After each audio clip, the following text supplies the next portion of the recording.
ಗೆ ಬಂದಂತಹ ನನ್ನ ಕಾಂಗ್ರೆಸ್ ಹಿರಿಯ ಮುಖಂಡರಾದಂತಹ ಅಶೋಕನ ಪೂಜಾರಿ ಅವರು ಬಂದಿದ್ದಾರೆ ಮತ್ತು ಸಿದ್ಲಿಂಗನ ದಳವಾಯಿ ಬಂದಿದ್ದಾರೆ, ಚಂದ್ರಶೇಖರ್ ಕೊಣ್ಣೂರ್ ಅವರು ಇದ್ದಾರೆ, ಮತ್ತೆ ನಮ್ಮ ದಸ್ಕೀರ್ ಪೈಲವಾನ್ ಅವರು ಇದ್ದಾರೆ, ಮತ್ತು ವಕೀಲರಾದಂತಹ ಚಂದನ್ ಗಿಡ್ನವರು ಇದ್ದಾರೆ, ಮತ್ತು ಇತರ ನನ್ನ ಎಲ್ಲ ಕಾಂಗ್ರೆಸ್ ಪಕ್ಷದ ಕಾರ್ಯಕರ್ತರು ಮತ್ತು ಹಿರಿಯ ನಾಯಕರು ಬಂದಿದ್ದಾರೆ.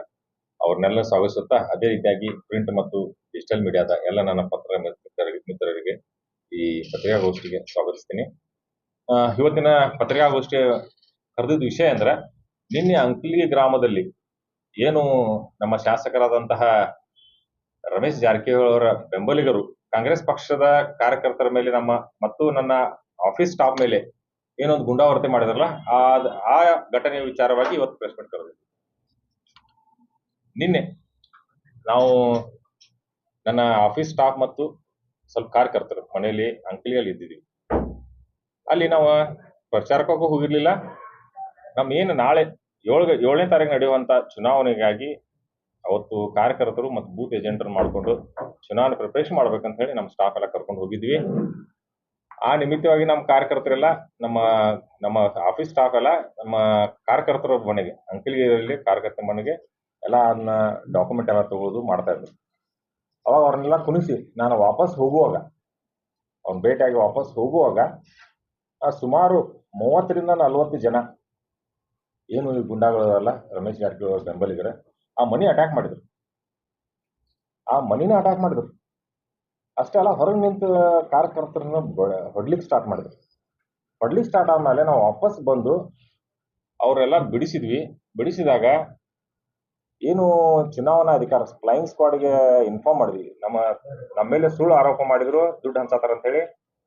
ಆಮೇಲೆ ಫ್ಲೈಯಿಂಗ್ ಸ್ಕ್ವಾಡ್ ಬಂದ್ರು, ಎಲ್ಲ ಕಾರ್ಯಕರ್ತರನ್ನ ಚೆಕ್ ಮಾಡಿದ್ರು, ಮತ್ತೆ ನಮ್ಮ ಗಾಡಿನೂ ಚೆಕ್ ಮಾಡಿದ್ರು.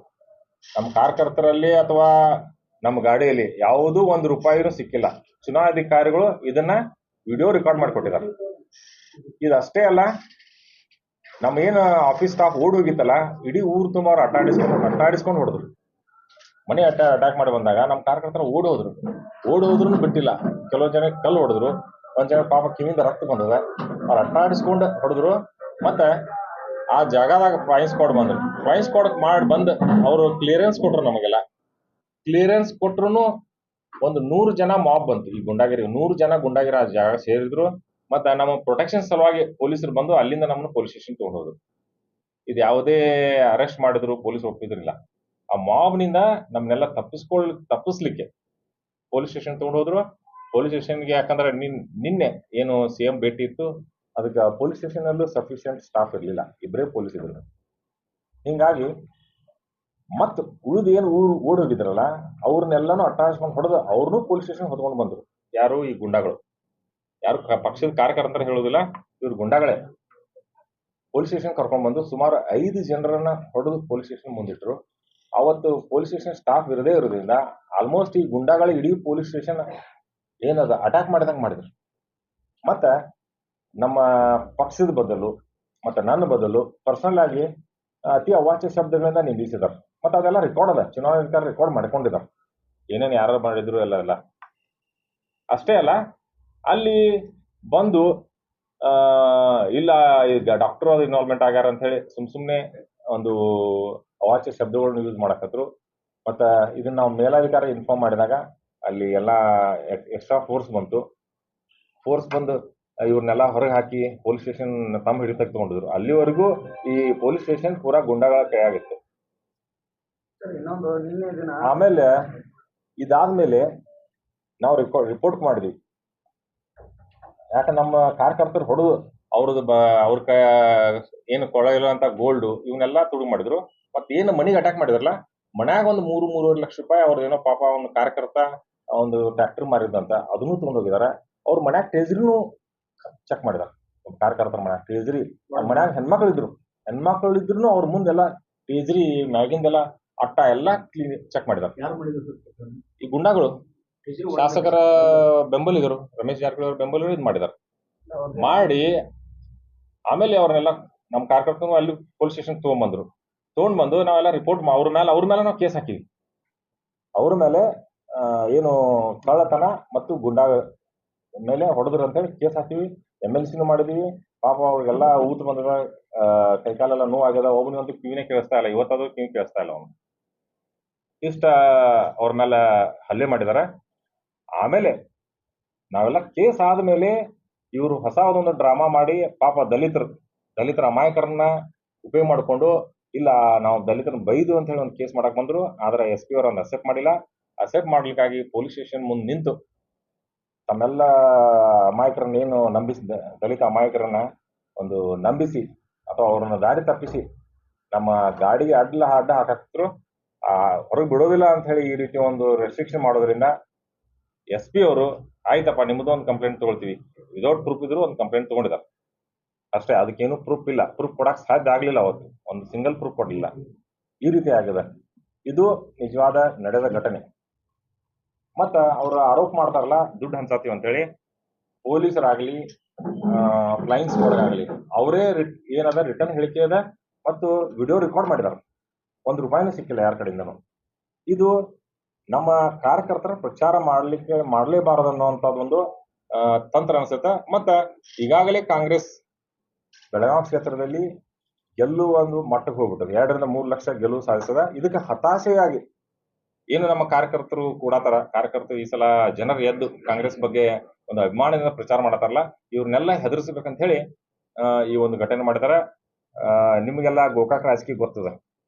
ಇಲ್ಲಿ ವಿರೋಧ ಪಕ್ಷಗಳ ಒಂದು ಪ್ರಚಾರ ಮಾಡುವಂತ ಕಾರ್ಯಕರ್ತರು ಸಿಗುದಿಲ್ಲ, ಆಫೀಸ್ನಾಗ ಸ್ಟಾಫ್ ಮಾಡಕ್ ಕೆಲಸ ಮಾಡಕ್ ಒಬ್ರು ಸಿಗುದಿಲ್ಲ. ಯಾಕಂದ್ರ ಈ ರೀತಿ ಹಲ್ಲೆ ಮಾಡೋದು ಮತ್ತ ತಾವೇ ಪೊಲೀಸರಾಗ್ಯಾರ. ಇದು ಯಾರ ಏನೋ ಕಂಡು ಬಂದ್ರು ಪೊಲೀಸ್ಗೆ ಇನ್ಫಾರ್ಮ್ ಮಾಡ್ಬೇಕು. ಫ್ಲೈಯಿಂಗ್ ಸ್ಕ್ವಾಡ್ ಬರ್ತಾರ, 5 ನಿಮಿಷ ಬರ್ತಾರ ಅಲ್ಲೇ ಇದ್ರು. ಅವ್ರಿಗೆ ಇನ್ಫಾರ್ಮ್ ಮಾಡಲ್ದ ಕಾನೂನನ್ನ ತಮ್ಮ ಕೈ ತಗೊಳ್ಳುವಂಥದ್ದು ಈ ಪ್ರವೃತ್ತಿ, ಈ ಗುಂಡಾ ಪ್ರವೃತ್ತಿ ಗೋಕಾಕ್ನಲ್ಲಿ ಅದ. ಮತ್ತು ನಮ್ಮ ಗೋಕಾಕ್ನಲ್ಲಿ 20 ವರ್ಷದಿಂದ ಲಾ ಅಂಡ್ ಆರ್ಡರ್ ಅನ್ನೋದು ಇಲ್ಲೇ ಇಲ್ಲ. ಇದನ್ನೆಲ್ಲ ನಾವು ಪೊಲೀಸರಿಗೆ ತಿಳಿಸಿದ್ವಿ. ಅಷ್ಟೇ ಅಲ್ಲ, ಮತ್ತ ಅವ್ರದೇ ಆದಂತ ದೊಡ್ಡ ಪತ್ರಕರ್ತರು ರಾಂಗ್ ಇನ್ಫಾರ್ಮೇಶನ್ ಕೊಟ್ಟಿದ್ದಾರೆ. ನಿನ್ಯಾದ್ರು ಸೋಷಿಯಲ್ ಮೀಡಿಯಾದಲ್ಲಿ ಫೇಕ್ ನ್ಯೂಸ್ ಮಾಡುವಂತದ್ದು, ಡಾಕ್ಟರ್ ಅರೆಸ್ಟ್ ಮಾಡಿದ್ರು, 25 ಲಕ್ಷ ಸಿಕ್ಕಿತ್ತು, ಅವ್ರ ಮೇಲೆ ಡಿಫೇಮೇಷನ್ ಕೇಸ್ ಹಾಕ್ತೀವಿ. ನಾನು ಎಲೆಕ್ಷನ್ ಮುಗಿಲಿ, ಯಾರು ಮಾಡಿದಾರಲ್ಲ ಅವ್ರ ಮೇಲೆ ಡಿಫೇಮೇಷನ್ ಕೇಸ್ ಹಾಕ್ತೀವಿ.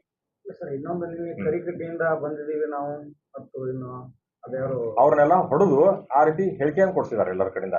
ಇಲ್ಲ ಲಕ್ಷ್ಮೀ ಹೆಬ್ಬಾಳ್ಕರ್ ಅವರು ನಿಮ್ಗೆ ದುಡ್ಡು ಕೊಟ್ಟಾರ, ಡಾಕ್ಟರ್ ಕಡಾಡಿ ದುಡ್ಡು ಹಂಚತಾನ ಅಂತ ಹೇಳಿ ಅಲ್ಲ ಅವ್ರ ಮುಖ ನೋಡಿದಿರಿ? ಮತ್ತೆ ಹೆಂಗದ ಮುಖ ಹೊಡೆದೊಡೆದ್ ಪಾಪ ಕೆಂಪಾಗ್ಯದ ಅವ್ರದ್ದು. ಇವ್ರೇನ್ ಏನದಾರ ಗುಂಡಾಗರ್ದಿ ಎಷ್ಟು ದಿನ ಮಾಡ್ತಾರ ಇವ್ರು? ಇವ್ರೆಲ್ಲ ನಾಚಿಕೆ ಆಗೋದಿಲ್ರಿ? ಬಿಜೆಪಿ ಅಂತ ಹೇಳ್ಕೊಂತ ತಿರ್ಗಾಡ್ತಾರ. ಒಂದ್ ಪಕ್ಷದ ಹೆಸರು ಹೇಳ್ತಾರ, ಒಂದ್ ರಾಷ್ಟ್ರೀಯ ಪಕ್ಷ ಅದ. ಅವ್ರಿಗೆ ಇದನ್ನೇ ಕಲಿಸಿದಾರ ಪಕ್ಷದ ನಾಯಕರು ಗುಂಡಾಗಿರಿ ಮಾಡಕ. ನಾವೇನಾದ್ರು ಅಂತ ಒಂದು ಇನ್ಸಿಡೆಂಟ್ ಮಾಡಿದೀವಿ? ಇವ್ರು 20 ವರ್ಷದಿಂದ ರಾಜಕೀಯ ಮಾಡತಾರ. ಯಾವ ಎಲೆಕ್ಷನ್ ದಲ್ಲಿ ಇವ್ರು ದುಡ್ಡು ಹಂಚಿಲ್ಲ ರಾಜಕೀಯ ಇದು ಗೆದ್ದು ಬಂದಾರ ಹೇಳ್ರಿ?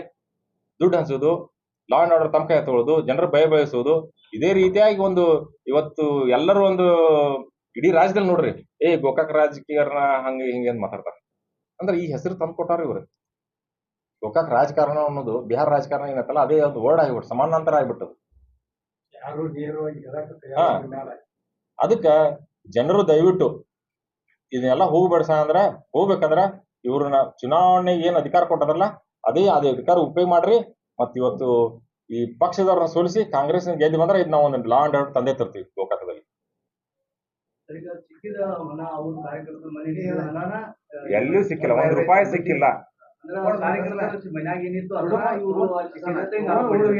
ಎಷ್ಟೋ ಜನ ತಮ್ಮದೇ ದುಡ್ಡು ತಾವ್ ದುಡ್ಡು ತಂದ ಚೆಲ್ಲಿ ನೋಡ್ಬೇಕು. ತಾವ್ ಚೆಲ್ಲಿ ನಮ್ ಕಾರ್ಯಕರ್ತ ಹೇಳ್ತಾನ ನನ್ ದುಡ್ಡಲ್ಲ ಅಂತ ಹೋದ್ರೆ ನೋಡ್ಬೇಕಾರೆ ವಿಡಿಯೋದಾಗ ಯಾರ ಹಂಗಂತಾರ?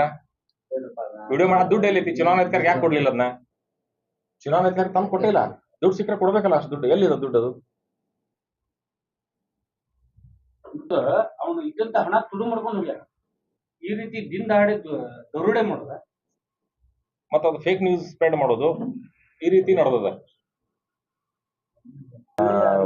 ಪಕ್ಷದವ್ರ ನಮ್ ಇದು ಡಕಾಯಿತಿ ಮಾಡಿದಾರ ಮತ್ತು ಹಲ್ಲೆ ಮಾಡಿದಾರ. ಇವೆರಡು ಕೇಸ್ ಮಾಡಿದ್ವಿ, 11 ಜನರ ಮೇಲೆ ಮಾಡಿದ್ವಿ. ಬಡ್ಯಾತಾರ ಅಂತ ಹೇಳ್ಬೇಕು, ಮತ್ತೆ ರಿಟರ್ನ್ ತಗೊಂಡ್ ಬಂದ ರಸ್ನೆಗೆ ಬಂದು ಅಲ್ಲಿ ಎಲ್ಲ ಹಂಗ್ ಮಾಡಬಾರ್ದಂತ ತಿಳಿಸಿ ಹೇಳಿದ್ರು ಕೇಳಲಿಲ್ಲ. ಒಂದು 50 ಜನ ಬಂದಾಗ ಪೊಲೀಸರು ನಮ್ಮನ್ನು ಪ್ರೊಟೆಕ್ಷನ್ ಮಾಡ್ಬೇಕಂದ್ರೆ ಪೊಲೀಸ್ ಸ್ಟೇಷನ್ ತಗೊಂಡ್ ಹೋದ್ರು. ನಾಳೆ ಪೊಲೀಸ್ ಸ್ಟೇಷನ್ ಕ್ಯಾಂಪೇನ್ ಮಾಡ್ಬೇಕಂತಂದ್ರೆ ಇಲ್ಲ ಸರ್ ನಿಮ್ ಪ್ರೊಟೆಕ್ಷನ್ ಮಾಡ್ಬೇಕು, ಹಂಗೆ ಬಿಟ್ಟು ನಿಮ್ನು ಬಿಡುದಿಲ್ಲ ಅಂತ ಹೇಳಿ ಆ ಸಲ ನಾವು ಪೊಲೀಸ್ ಸ್ಟೇಷನ್ ಹೋದಿವಿ.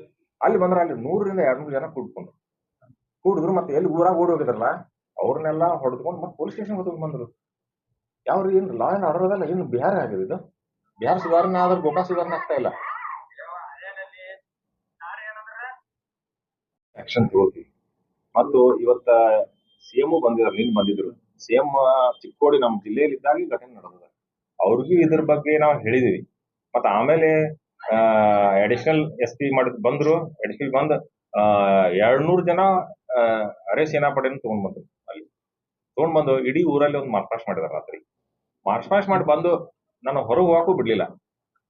20 ರಿಂದ 30 ಜನ ನನ್ನ ಗಾಡಿ ಅಡ್ಡಗಟ್ಟಿ ಇಲ್ಲ ನಿಮ್ಮ ಮೇಲೆ ಅಟ್ರಾಸಿಟಿ ಕೇಸ್ ಆಗ್ಬೇಕಂತ ಹೇಳಿ ಹಾಕತ್ತಾರೆ. ಆದ್ರೆ ನಾವು ಇದನ್ನ ಕೇಸ್ ಹಾಕಿದ್ರೆ ಅದನ್ನ ಹಾಕೋದು. ಮತ್ತೆ ಇಲ್ಲಿ ರಾಜಕೀಯ ಹೆಂಗದಂದ್ರ ಅಮಾಯಕ ದಲಿತರನ್ನು ಉಪಯೋಗಿಸ್ಕೊಂಡು ರಾಜಕೀಯ ಮಾಡತಾನೆ. ಇದು ನಿಲ್ಬೇಕು. ಅವ್ರ ಕಡೆಯಿಂದ ಯಾರು ಇರ್ಲಿಲ್ಲ, ಅವರು ಅಂತ ಈ ಘಟನೆ ಆಗಿಲ್ಲ. ಊರಿಗೆ ಇದೀ ಘಟನೆ ವಿಡಿಯೋ ರೆಕಾರ್ಡ್ ಆಗಿದೆ. ಈ ರೀತಿ ಮತದಾರರು ಇದನ್ನೆಲ್ಲ ತಿಳ್ಕೊಂಡು ಭಯವನ್ನು ಬಿಟ್ಟ ಮತ ಚಲಾಯಿಸ್ಬೇಕ. ಯಾರಿಗೆ ಇಂಥ ಗುಂಡಾಗರ್ದಿ ಮಾಡೋರಿಗೆ ಅಂಬೇಡ್ಕರ್ ಬರೆದಂತ ಸಂವಿಧಾನ ವಿರುದ್ಧವಾಗಿ ನಡೆದುಕೊಂಡವ್ರನ್ನ ಮನೆಗೆ ಕಳಿಸ್ಬೇಕು. ಅವಾಗಲೇ ಇದು ಸರಿ ಆಗುದು. FIR ಅಂತೂ ಮಾಡಿದೀವಿ, ರಿಜಿಸ್ಟರ್ ಆಗಿದೆ. ಅವ್ರ ಮೇಲೆ ಏನ್ ಆಕ್ಷನ್ ತಗೋತಾರ ನೋಡ್ಬೇಕು. ಚುನಾವಣಾ ಅಧಿಕಾರಿಗಳು ಎಲ್ಲ ನೀವು ನಿಮ್ದು ಏನಾದ್ರು ಅಲ್ಲಿ ಎಲ್ಲ ಬರ್ತಾ ಇದಾರೆ ಚುನಾವಣಾ ಅಧಿಕಾರಿಗಳು ಅಥವಾ ಇಲ್ಲ? ಅಲ್ರಿ, ಎಷ್ಟು ಲಿಮಿಟೇಷನ್ ಇರ್ತದೆ. ಚುನಾವಣಾ ಅಧಿಕಾರಿಗಳಾಗ್ಲಿ, ಪೊಲೀಸ್ ಸ್ಟೇಷನ್ ಆಗಲಿ ಸಫಿಶಿಯಂಟ್ ಇಲ್ಲ.